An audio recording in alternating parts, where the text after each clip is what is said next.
What's going on, guys? My name is Doe and welcome back to another Dauntless video, and today I'll be discussing a build a couple builds that'll be used to complete mastery a bit quicker and a bit more, I guess, effectively. So if you guys don't know, there's a couple of different masteries in Dauntless. There's Slayer Mastery, and there's Behemoth Mastery, and there's also Weapon Mastery.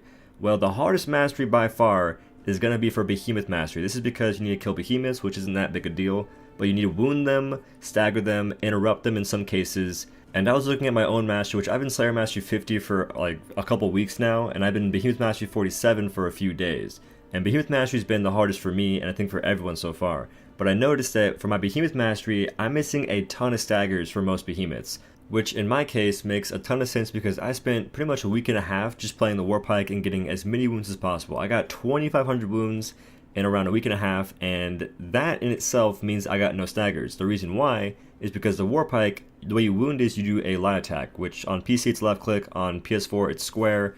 This light attack does no stagger damage whatsoever, and that basically means I get 0 staggers. I get really fast wounds, but no staggers. So I had a really, I guess, asymmetrical progression when it came to getting staggers or wounds, right? I got a lot of wounds, but not many staggers whatsoever. In some cases, I got no staggers in an entire hunt.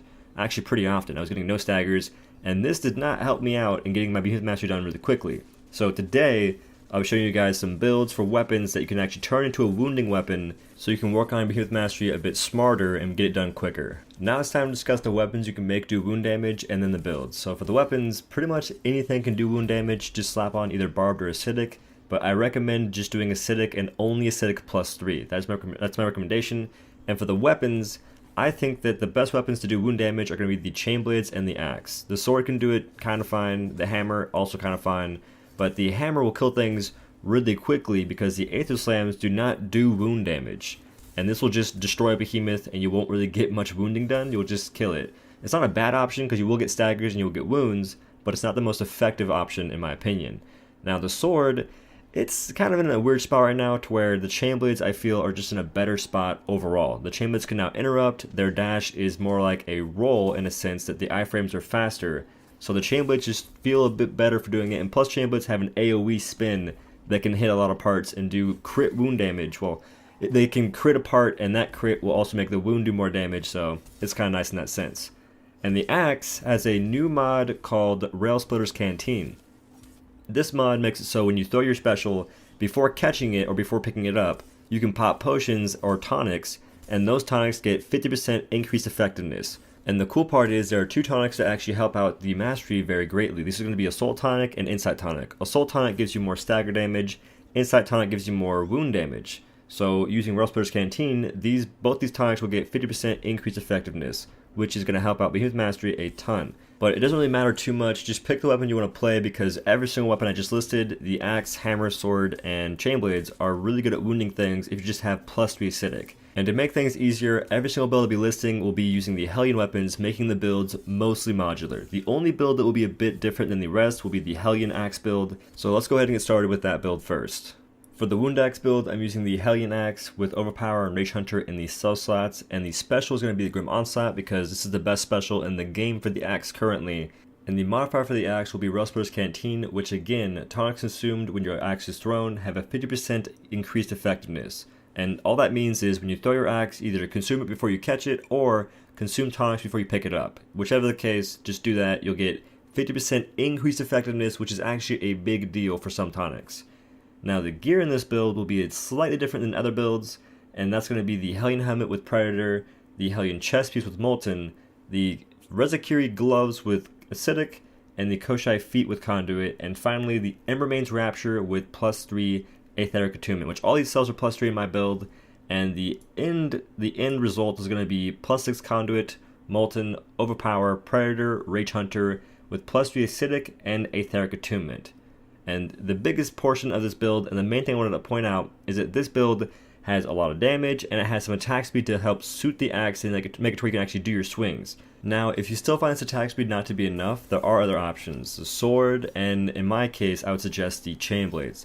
The chain blades are in a much better spot now. They weren't in a bad spot before, but they're just in a better one now. So the chain blades can now interrupt if you just do a left click of any variation during an unstable attack that interrupts a behemoth, and they also have a much faster iframe. Before they had a slower iframe, it would proc during the middle of the dash, kinda, a bit delayed. Now it's at the beginning of the dash, making it more on par with the rest of the dodges in the game. So this is just a good option, and the build for the chain blades is going to be pretty similar to the axe, except you will have a bit less attack speed.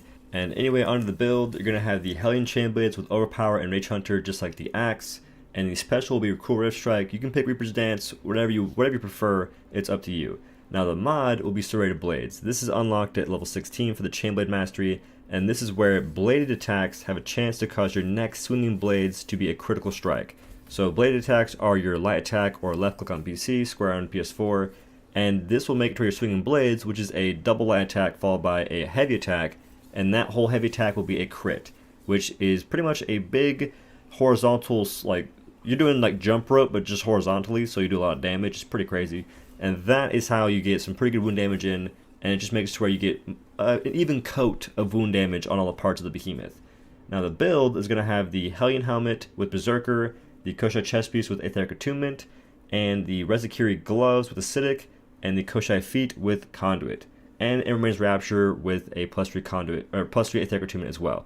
And you can actually pick any lantern you want to pick. I went with Emrain's Rapture just because I wanted to play something different for a little bit. Draft's Lantern works just as well. Just pick whatever you want to, it doesn't really matter that much. But just know that Emrain's Rapture is a decent option just because you get extra attack speed. That attack speed goes pretty well with the Hellion Unique Effect, which is where the more hits you do, the more damage you do in this sort of sense. So that's kind of why I went with that in this build. And it's a bit late for this, but if you guys don't understand how wound damage works, well, it goes like this. Wound damage is done by hitting a part that isn't either broken or already wounded, and doing so gives you these orange/red numbers. Those numbers contribute to a wound threshold. Once that threshold is met, you'll wound a part. Wounding a part, if you're not talking about cells at all wounding a part will give you is extra part damage.